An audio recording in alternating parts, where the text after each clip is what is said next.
राजा देवाची भक्ती करायची सांगितलं, पण ती भक्ती करत असताना राजा मनाला घेऊन भक्ती करायची का? मन आरसा आहे ना आई, लक्ष इकडे राहू द्या. मन काय? आपलं मन म्हणजे आपला आरसा आहे. तोरा मन दर्पण कैला. मन म्हणजे दर्पण म्हणजे आरसा. आजचे बुरे सारे कर्मों को देखे और दिखाई, तोरा मन दर्पण कैला. चांगलंय दाखवते ऐका, आणि वाईटही दाखवते. दाखवते दोन्ही, पण जायचं कुठं ते आपण ठरवायचं. या मनाचा कल असा आहे काय? या मनाचे एक निके ज्ञानाबाई सांगतात, जो देखील या गोडीच्या ठाया सोके. हे मन जरी बिलंदर असलं ना, बिलंदर मन आहे, इथं बसलं तरी तर तिकडे टिंग टिंग वाजलं तर तिकडे जाते, बिलंदर आहे. पण त्या बिलंदर मनाचा एक चांगला स्वभाव आहे ऐका. त्याला जर चांगली वस्तू दाखवली तर त्या वस्तूकडे ते आकर्षित होते. देवा इतकी चांगली वस्तू कोणती सांगा? देवाला जर तुम्ही त्या मनाला दाखवलं, संत महात्म्याने सांगितलं तुकोबारायांनी, आम्ही त्याला देव दाखवला, आता त्याची धावच बंद झाली. आता कोठे धावे मन.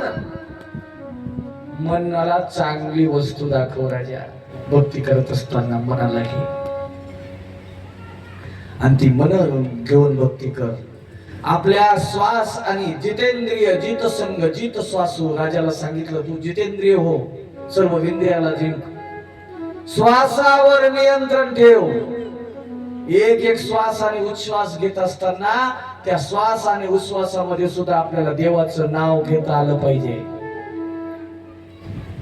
तेरे मन की तू जाने और मेरे मन की राह, सांसों की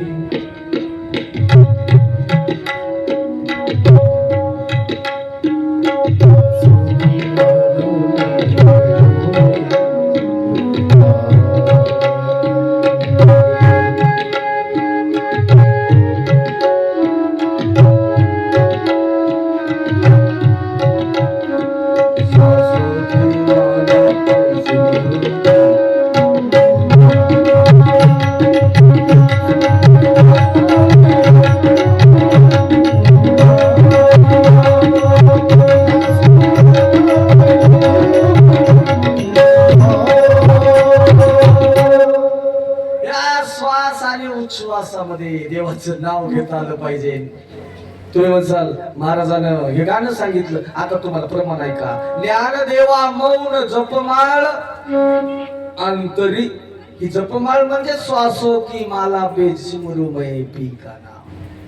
सारखं राजा श्वास आणि उच्छ्वासामध्ये तुला देवाचं नाव घेता आलं पाहिजे. मन एकाग्र कर आणि जे बाह्य चिंतन आहे, बाह्य चिंतन म्हणजे कसं, संसाराचं जे चिंतन आहे ना तुझं, ते संसारातलं मन वळव आणि देवाकडे लाव. तुकोबारायांनी यालाच सांगितलं, हेची थोर भक्ती आवडते देवा, संकल्पावी माया संसाराची. संसाराचं जे मन आहे राजा, त्या मनाला फिरव आणि देवाकडे लाव. देव माझे मन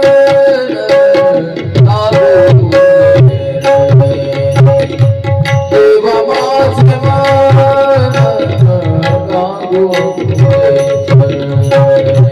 देव माझे मन